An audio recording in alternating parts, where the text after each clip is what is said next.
పన్నోడు పందిరేస్తే పిచ్చుకలొచ్చి ఊడగొట్టాయట. చంద్రబాబు కట్టిన టెంపరీ బిల్డింగులు కాస్త వానకే సగం మునిగి సగం కారిపోతాయి. ఇక ఈ భారీ వర్షాల్లో సచివాలయం, హైకోర్టు, వెలగపూడి భవనాలన్నీ నీళ్లమయమయ్యాయి. మాయాబాబు మహత్యాలు అలా ఉంటాయి. మరి ప్రగల్భాల్లో పిహెచ్డీ చేసిన బాబు షీర్వాల్ టెక్నాలజీతో వారానికో అంతస్తు కట్టేస్తానని గప్పాలు కట్టుకున్నాడు.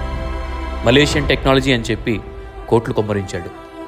ఆ నిర్మాణాలు ఎంత నాశరకంగా ఉన్నాయో నేడు ప్రజలు కళ్ళారా చూస్తున్నారు.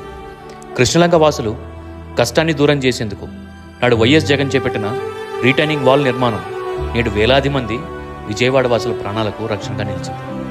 ఎన్నో ప్రాంతాలను సురక్షితంగా ఉంచింది. 11 లక్షల క్యూసెక్కుల వరదను కూడా తట్టుకుని సగర్వంగా నిలబడింది.